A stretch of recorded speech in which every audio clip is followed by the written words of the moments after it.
Hola, buenas tardes. Tenemos mucho gusto de estar con ustedes en esta 31 Feria del Libro de Lina. Buenas tardes, les vamos a presentar muy felices nuestro libro.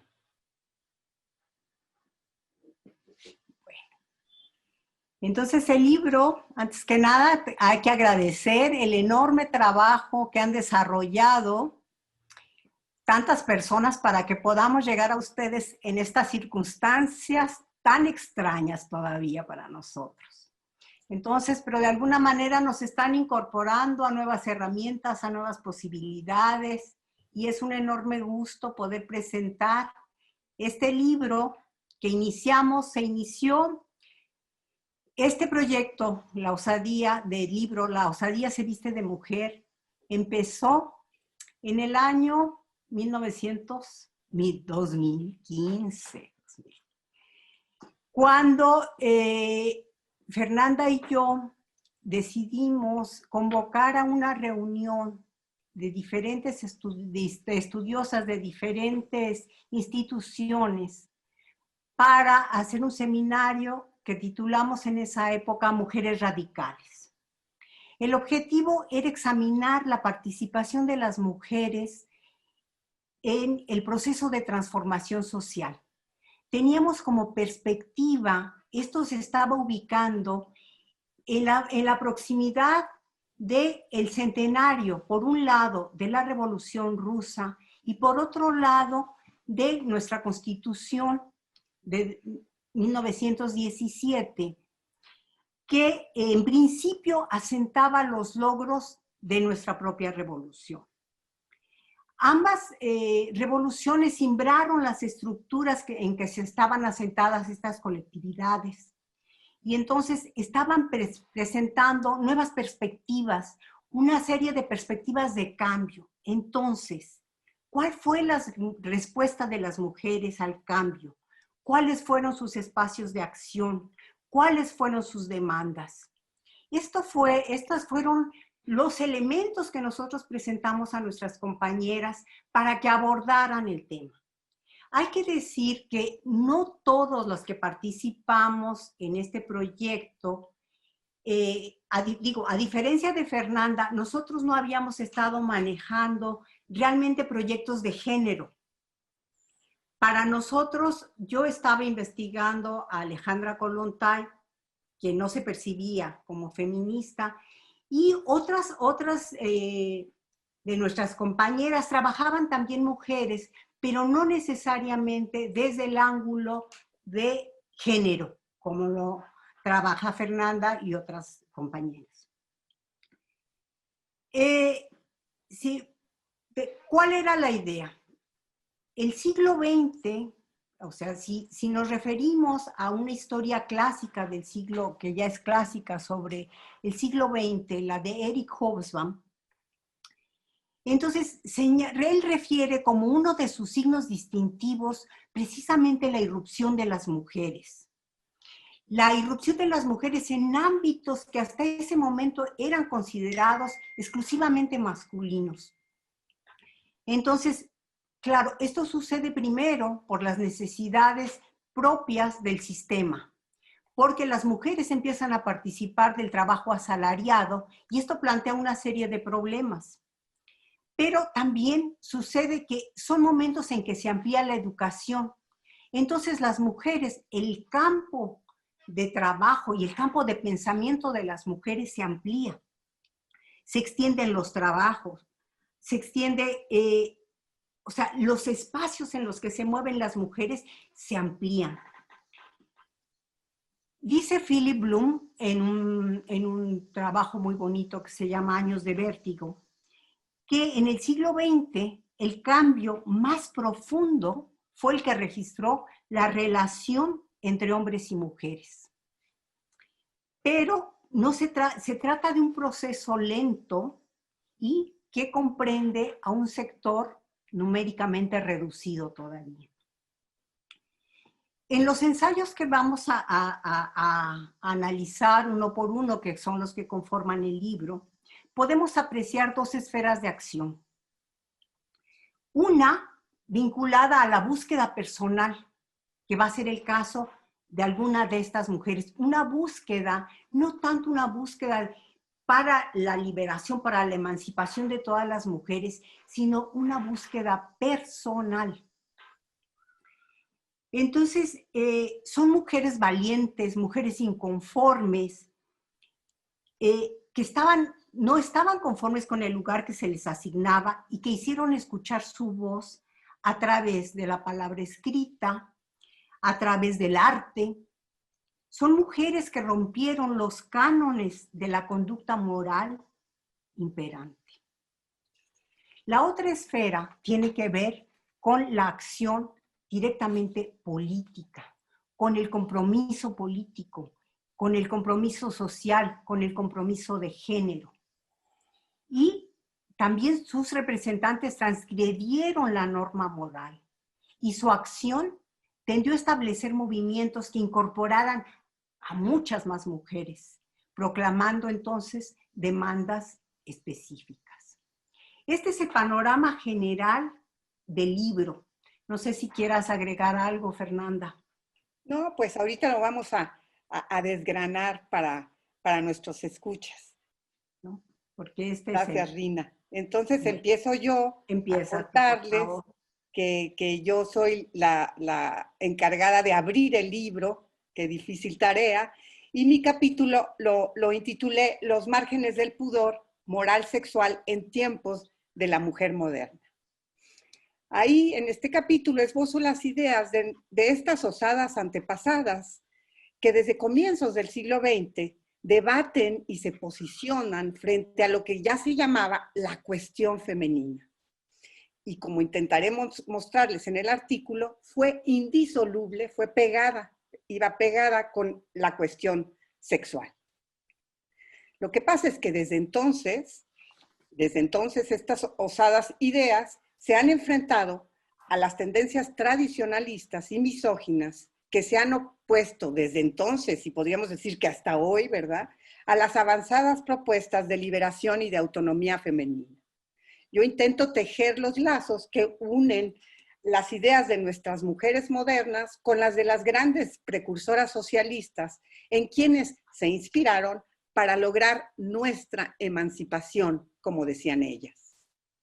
Y es que fíjense, tanto el feminismo como el socialismo, que nacieron y se desarrollaron en la misma época en Europa, compartieron la misma fe en que para lograr la plena emancipación de la sociedad era fundamental que ambos sexos disfrutaran de la igualdad social y política.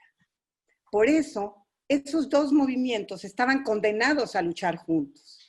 Así que cuando en el campo de lo político aparece el término feminista para caracterizar a la diversidad de movimientos de mujeres que reivindicaban la igualdad en todos los ámbitos de lo social, pues la mayoría de sus teóricas eran socialistas.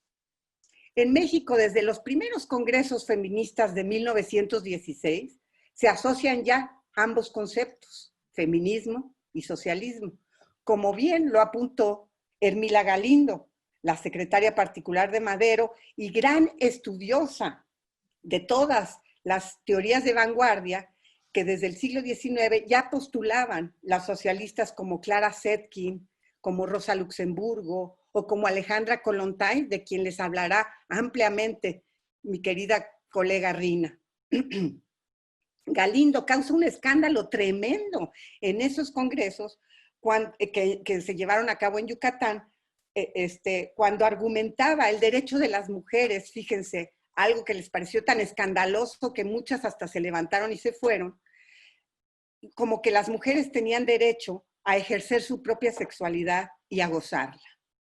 Denunciaba que en la práctica, debido a las obsoletas leyes sociales y a los arraigados prejuicios, el ejercicio de la sexualidad tenía consecuencias muy diferentes para cada género.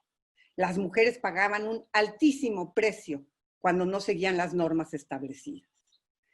Y entonces 3 preocupaciones mayores concernientes a la sexualidad femenina atravesaron todos estos debates en esas primeras 3 décadas del siglo XX. El matrimonio y el divorcio, obviamente, la anticoncepción y la prostitución. Y nuestras osadas mujeres se posicionaron frente a esas cuestiones y sobre todo muchas se preguntaron cómo hacer, cómo amar incluso apasionadamente sin cargarse de hijos, cómo lograr no ser nulificadas dentro de la institución del matrimonio. Así que connotadas luchadoras sociales como Emma Goldman o Margaret Sanger en Estados Unidos, hicieron de todo, bueno, hasta se arriesgaron la cárcel y la vivieron y la sufrieron para difundir los métodos anticonceptivos conocidos en esos momentos entre la clase obrera. Pues sabían perfectamente que las mujeres más pobres eran las que más hijos tenían y que arriesgaban sus vidas o terminaban súper débiles, como la madre de la propia Margaret Sanger, quien tuvo 18 embarazos y murió al tener su 12º hijo. Entonces, todavía no pases, ahí quédate por favor, gracias. Este es el nombre de una revista, ahorita lo vamos a ver. Para consternación de la Iglesia Católica, llegaron esas ideas tremendas para la Iglesia a este México revolucionario. Y florecieron ahí donde el terreno social era propicio, es decir, en Yucatán o en Veracruz. Y por ello se difundió ampliamente el folleto de la Sanger que se llamó La Brújula del Hogar. Margaret Sanger fue pionera en su país del llamado birth control y de las clínicas que ella pretendió abrir de salud reproductiva. Elisa Rashkin va a profundizar en su artículo justamente sobre este tema. Y aunque en 1931 en México se tipificó el aborto como delito, también en esa década de los 30, militantes de izquierda como la famosa Cuca García, de la que escribió nuestra querida Verónica Oiquión, o la doctora Matilde Rodríguez Cabo, se alzaron también valientemente por la despenalización del aborto y a favor de la anticoncepción, apoyando muchas políticas materno-infantiles para mejorar las condiciones de las mujeres pobres. Si bien nuestras pensadoras de izquierda estaban seguras de que la revolución social acabaría pronto con la opresión, con esa moral sexual hipócrita, en realidad la Revolución Mexicana no tocó ni de lejos el sistema patriarcal. Y a la mujer moderna no se le permitió separar sexualidad de reproducción, aunque muchas mujeres, como lo prueba este libro, efectivamente lograron vivir sus vidas y su propia fecundidad tal como ellas lo desearon, desafiando así la moral de su tiempo. El siguiente capítulo, lo escribe la doctora Rosa María Espinosa, se dedica justamente a hablar sobre dos transgresoras mexicanas paradigmáticas. Las feministas Hermila Galindo, de la que les acabo de presentar, y la veracruzana Salomé Carranza. Con una muy penetrante mirada, Espinosa logra mostrarnos que el feminismo no fue algo homogéneo, como no lo es todavía, y resalta las diferencias en este artículo entre ambos feminismos, el de Hermila y el de Salomé, que se conocieron justamente a través de La Mujer Moderna, esta revista que están ustedes viendo en la pantalla, que doña Hermila funda en 1916, anunciándola como la única revista feminista en la República y la de mayor circulación. Salomé responde desde su amada Tlacotalpan y se incorpora como colaboradora permanente, aunque 2 años después ya no escribe ni aparece en el directorio de la revista. Rosa María Espinosa se pregunta cuál habrá sido la causa de su separación. Porque si, como ya vimos, Hermila fue muy avanzada en cuanto a la sexualidad femenina, no tenía inconveniente en que las mujeres permanecieran en el espacio doméstico, desde el cual, decía ella, podían muy bien mecer la cuna y hacer política. Mientras que Salomé era más radical. Si bien como Hermila fue ferviente propagandista del constitucionalismo, no se sabe aún bien si Salomé es su nombre verdadero o un seudónimo, pero lo que sí consta es que esta mujer con cerebro de varón, como le decían, era una gran conocedora de las socialistas europeas, como las de la francesa Louise Michel de Auguste Bebel, de Spencer o de Stuart Mill. Y inspirada por ellos, Salomé escribió enérgicos artículos, son increíbles, ojalá ahora que lean el libro van a ver, defendiendo los derechos de las mujeres, pero desde un anticlericalismo súper radical. Entonces, rechazando las convenciones del matrimonio burgués o de las tareas domésticas que decían ellas solo esclavizan a las mujeres, 2 años después Salomé ya no está en la revista. Rosina se pregunta si su anticlericalismo pudo haber sido la causa. Después, ahora sí, si quieren, pasemos la siguiente fotografía. La que sigue, el tercer capítulo, lo escribe nuestra compañera Elisa Rashkin y nos desgrana la interesante vida de Juliet Barrett Rubley cuando vino a México en su capítulo que ella le llama Conexiones Feministas Transnacionales. Esta feminista estadounidense, pero también fue bailarina, activista, patrocinadora de artes, defensora de causas sociales e incluso cineasta, se relacionó estrechamente con el feminismo mexicano de los años 20. Barrett Rubley saca mucho partido a su posición de clase privilegiada y utiliza de manera extraordinaria todos sus contactos entre las élites progresistas norteamericanas para recaudar dinero y para apoyar causas muy importantes como fue la defensa legal de Margaret Sanger, justamente de la que les acabo de hablar, que era perseguida por las leyes Comstock en contra de la obscenidad, como era vista la propaganda al control de la natalidad en los Estados Unidos. Rubley fue fundamental para que en 1922 se pudiera fundar la Liga Estadounidense para el Control de la Natalidad y luego todos estos dispensarios de salud reproductiva en los lugares pobres, primero de Nueva York y luego de todos Estados Unidos. Y Rubley fue la vicepresidenta de esta liga. Entonces Rashkin nos recuerda una vez más, como ya lo dijo Rina y como lo hemos visto, que la lucha por el sufragio femenino no fue el único tema de los diferentes feminismos que se dieron en las primeras décadas del siglo. Ni todas las agrupaciones femeninas fueron feministas. Pero a pesar de ello, muchísimas apoyaron la causa del control de la natalidad. Rubley se vinculó con las yucatecas, obviamente, y enarboló con ellas la lucha contra todos los prejuicios y en pro de la legalización de la planificación familiar, del uso de anticonceptivos. Para todas ellas era evidente que el problema, como sigue siendo ahora, ¿verdad?, es de justicia social, pues son las más pobres, continuamente embarazadas, sin desearlo, las que sufrían más.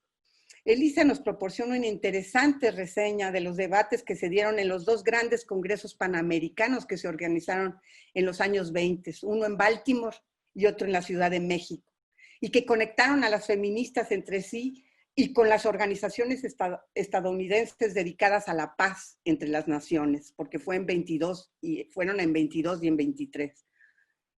Relata la participación en el Congreso de la Ciudad de México de la American Birth Control League, o sea, esa liga fundada por Margaret Sanger, de la que era vicepresidenta Rubley. Y fue en ese congreso cuando Elvia Carrillo Puerta invita a Margaret Sanger a venir a México. Pero como no sabía español, entonces viene Rubley y Ann Kennedy, las que viajan en su nombre y se entrevistan con muchísimas personalidades políticas del momento, tanto yucatecas como de la Ciudad de México. Trajeron mucho material informativo sobre la liga y sí, aunque denunciaron fuertemente el oscurantismo religioso con el que se toparon en Yucatán, a pesar del anticlericalismo de Carrillo Puerto, se fueron muy esperanzadas. Desgraciadamente, el asesinato de Carrillo Puerto puso un punto final al sueño socialista. Pero Rubley vuelve a México, fíjense, a filmar, bueno, viene en misión diplomática con su marido esta vez, y trae el proyecto, porque ella siempre tuvo proyectos, de hacer esta película que están viendo el póster aquí, que Elisa nos lo brindó, que se llamaría Flame of Mexico. analiza para nosotros esta película tan desconocida por nosotros y muestra la manera en que convergen en esta película las líneas del pensamiento social y feminista de Rubli como activista. El siguiente capítulo nos lo brinda Ana María García, y ella va a escribir sobre otra protagonista de las causas sociales. Pasa, por favor, la siguiente. Esta es la actriz que sale en Flame of Mexico. La que sigue. Alma mexicana. Es esta, Luz Vera. Aquí la ven de jovencita y la ven ya de maestra consumada, como eran las maestras serias, ¿verdad? Luz Vera Córdoba tuvo muy claro también desde joven que para lograr sus objetivos debía transgredir el orden de género imperante. Seguramente fue la razón por la que decidiera permanecer soltera, como lo hicieron tantas maestras en aquella época. Fue una estudiante ejemplar desde sus inicios en la Escuela Superior de Niñas de Jalapa, hasta obtener el grado de doctora, fíjense, en Filosofía y Letras por la UNAM en 1934. Al formar parte de la generación que había vivido la revolución, estaba convencida de que solo la educación sacaría al país de su atraso y volcó todas sus fuerzas para mejorar la suerte de los más pobres en su quehacer docente, no solo en Veracruz. La CEP la comisionó para promover las campañas de alfabetización y fue el método que ella escribió el que muchos misioneros utilizaron. Organizó también el Centro Cultural Obrero, fundó la Escuela de Artes y Oficios para Señoritas en Puebla, impartió clases en la Casa del Estudiante Indígena en Ciudad de México. En fin, su labor docente es enorme. Participó en las diferentes, obviamente ella sí era feminista, en las diferentes agrupaciones femeniles que buscaron con ahínco el sufragio femenino. Lo que la condujeron a llevar sus propuestas, son bien interesantes, en los congresos panamericanos de mujeres, en los dos en los que les acabo de hablar, el de Baltimore en 22 y el de Ciudad de México en 1923. Y después, para concluir la parte que me tocó a mí, pasamos con nuestra querida colega Esther Hernández Palacios, que desde su campo, el literario, trabaja la representación de un femenino sagrado en tres osadas creadoras del siglo XX. Concha Michel, a quien vemos en la foto, fíjense, retratada por Tina Modotti. Concha Michel, no le cambies, ahí podemos dejarlo. Luego, Aurora Reyes y Enriqueta Ochoa. Es una delicia conocer las increíbles aventuras de Concha Michel, de quien dice la leyenda era tan hermosa como valiente. Ya desde los 7 años, fíjense ustedes, mostró la tela de la que estaba hecha cuando en el internado incendió la imagen del Sagrado Corazón porque estaba aburrida. Además de cantar sus propias canciones, recuperó multitud de cantos mexicanos e indígenas tradicionales. La que sigue es un volumen que le publicaron, no veo ahí bien la fecha, pero le publicaron varios volúmenes de su recuperación de la música indígena que no estaba escrita hasta ese momento y ella lo logró.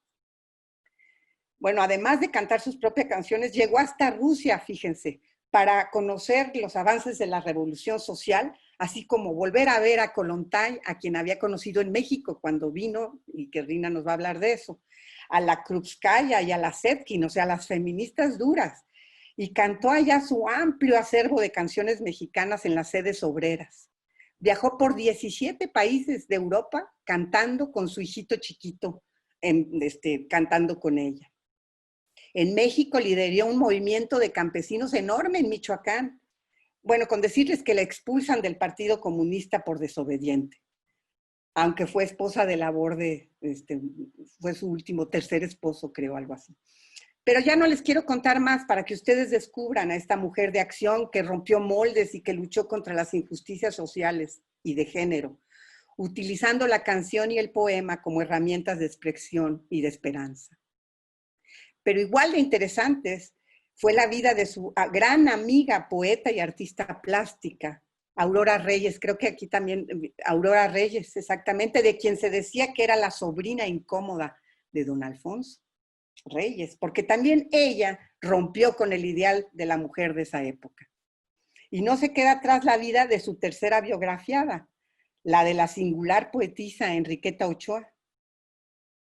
Yo ahorita no puedo desgranarles todo el artículo, pero realmente es muy, muy interesante estas tres vidas, ¿no?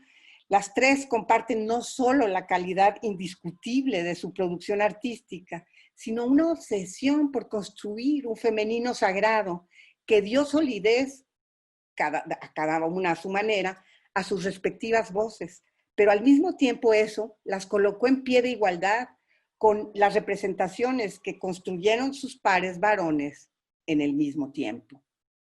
Bueno, pues yo hasta aquí dejo mi presentación y le cedo el micrófono a mi querida amiga Rina. Gracias.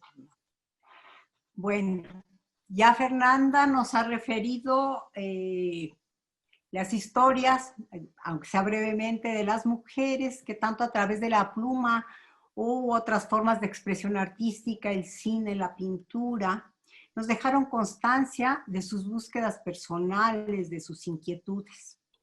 Delia Salazar nos lleva a un terreno completamente distinto, donde se traslucen ya los cambios de los roles tradicionales. Su ensayo se titula Agente por azar, Amalia Mendoza Díaz y sus informes.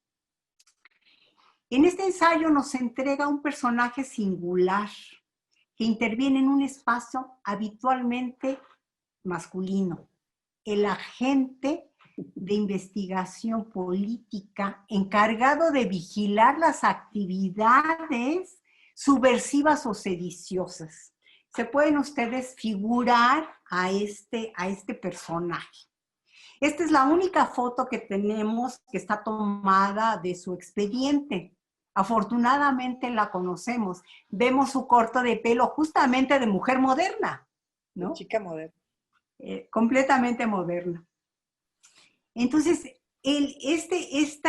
la podemos ver actuar, o sea, el relato que nos hace Delia Salazar es muy ameno, muy sabroso. Entonces, vemos, esta mujer cobra vida y entonces la podemos seguir en su ir y venir por varias ciudades de México. Imagínense lo que es para una mujer sola andar persiguiendo, vigilando a individuos, llegando a instalarse a hotel.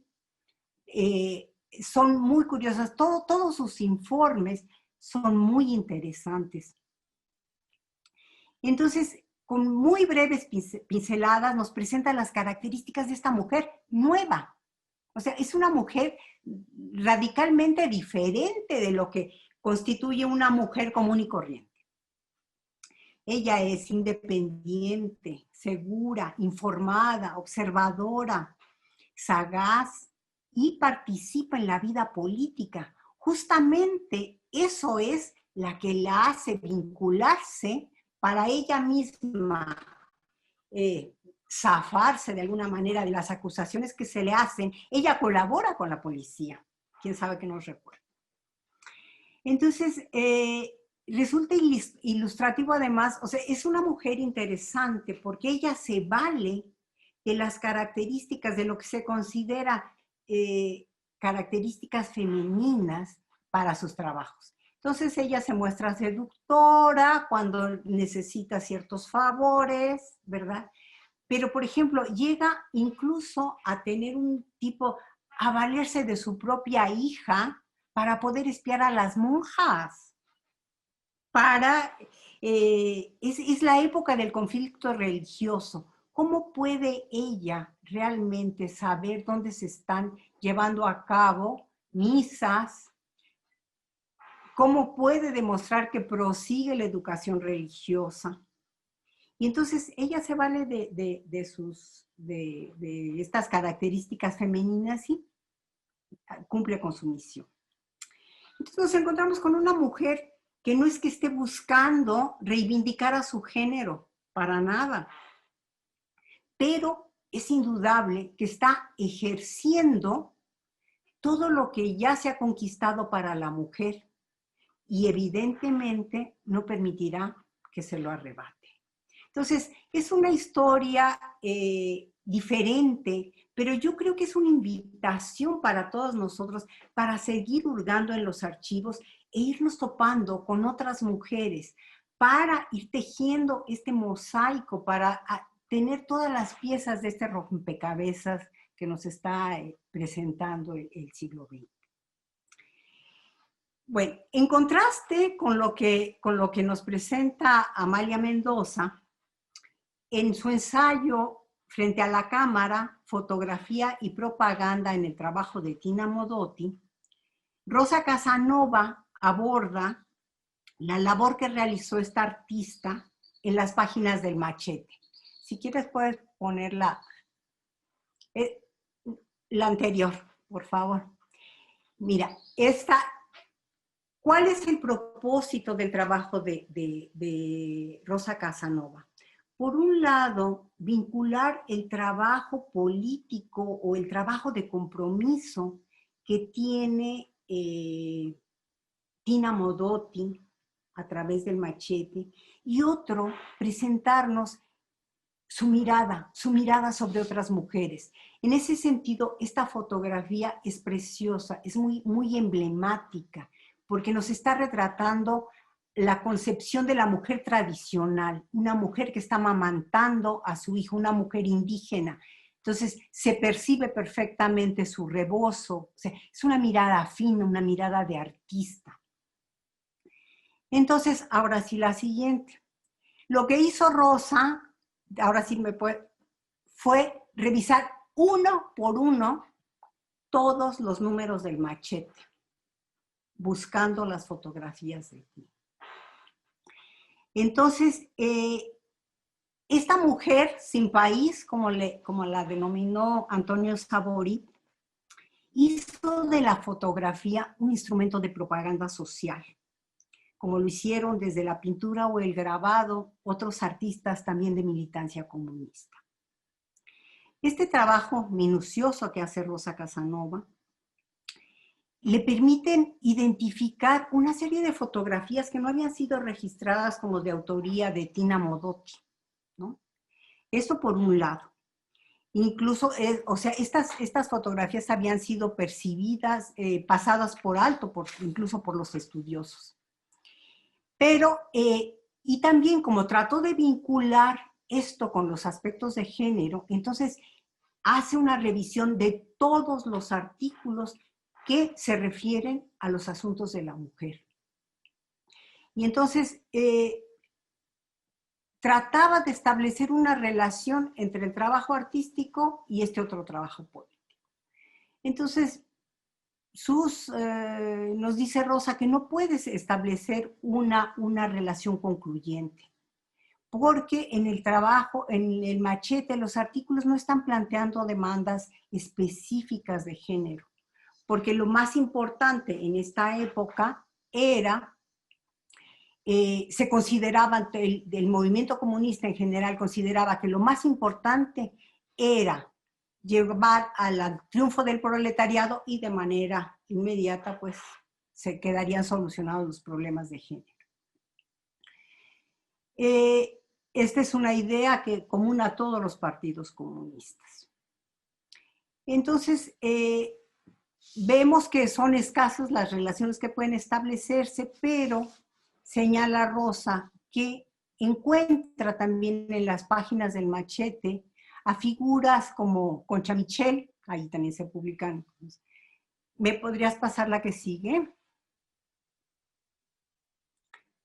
Aquí vemos una fotografía pequeña, o sea, si vemos el formato del periódico, es una fotografía pequeñísima anunciando las canciones revolucionarias de Concha Michel.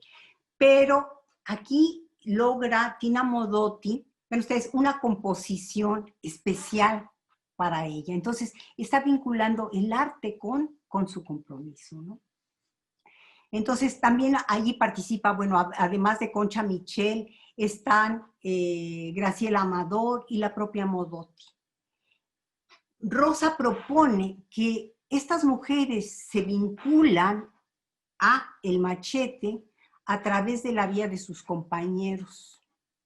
O sea, es la vía amorosa la que las hace transitar allí.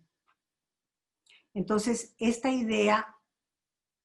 sobre esta idea voy a regresar cuando les hable de mi propio trabajo sobre Kollontai. Entonces, pero son muy escasas las imágenes de mujeres que estén activas políticamente. Los hombres son los que están ocupando, los que están dominando el espacio visual del periódico. Pero, como les digo, sí es posible encontrar una mirada sobre la mujer, una mirada específica, una mirada sutil. ¿Podrías pasar el siguiente?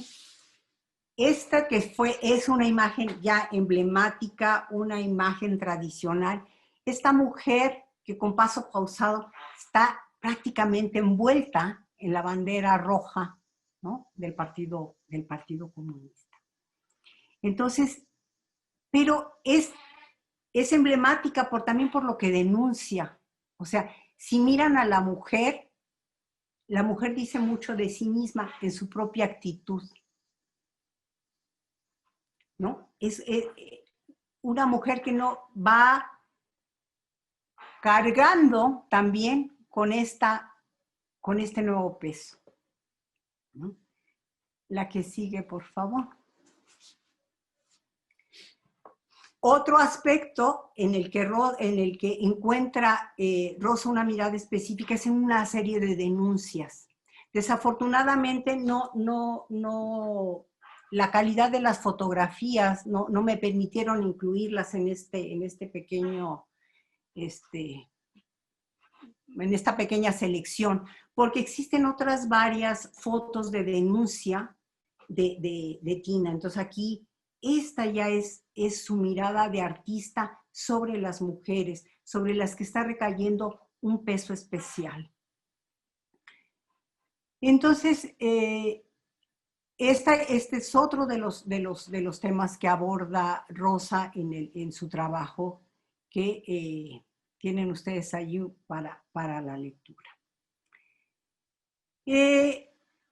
Bueno, el siguiente trabajo al que me voy a referir es el de Verónica Oiquión. Verónica Oiquión se refiere justamente a esta posición subordinada dentro del Partido Comunista, la posición subordinada que tienen las mujeres. Los camaradas, desde estamos viendo, el trabajo de Rosa Casanova se está refiriendo a los años 20, donde prácticamente predomina la visión masculina. Verónica Oiquión se está refiriendo al año 1937, cuando se celebra el 6º Congreso del Partido Comunista. ¿Podrías pasar la siguiente, por favor? Entonces, ella nos va a narrar en este trabajo que tituló El Frente Único Pro Derechos de la Mujer y la crítica contestataria de Cuca García y Consuelo Uranga en el 6º Congreso del PCM. Ella va a destacar la figura de estas dos mujeres que fundan un Frente Único Pro Derechos de la Mujer, ¿no? Verónica contextualiza este frente. Es un frente que se da en un momento en el que, en términos generales, desde Moscú, la Internacional Comunista está promoviendo la formación de frentes amplios, de frentes que están incluyendo a mujeres de diferentes lugares, de diferentes espacios, de diferentes clases. Esta visión un poco más amplia la comprenden perfectamente las mujeres. Y Consuelo Uranga y Cuca García, a la que, por cierto, como ya mencionó Fernanda, le dedica un espléndido trabajo, Verónica Oiquión, asumen la dirección de este Frente Único y empiezan a trabajar por todo el espacio de la República Mexicana. Empiezan a formar, son de lo más variado sus demandas, ¿no? Desde guarderías, protección a la infancia, etc. Pero ¿qué sucede? Sucede que no tienen el apoyo de sus compañeros. Y entonces ellas, en este sexto congreso, les retan, les exponen sus quejas. Esto es muy significativo para la época, ¿no? Entonces, nos queda poquísimo tiempo. Entonces, ¿me podrías nada más pasar las que sigan? Ella es Cuca García, justamente en esta época. Y la siguiente, aquí Cuca García está en el extremo izquierdo sentada, está en el Congreso del Partido, en el momento de la clausura. Entonces, de la misma manera que estas mujeres se enfrentan a esta poca comprensión de los trabajadores, es la misma situación que va a enfrentar la persona a la que yo estudio, que es Alejandra Kollontai. Yo titulé a mi trabajo del ensayo político al relato literario, la cuestión femenina en los trabajos de Alejandra Kollontai. Yo analizo allí justamente cómo empieza Alejandra Kollontai a interesarse por la situación femenina en el contexto de su propio país, cuando empieza a vincularse ella con las trabajadoras en el año 1908, y cómo por esa circunstancia tiene que huir y empieza a dedicarse al estudio sistemático de la cuestión femenina. Entonces,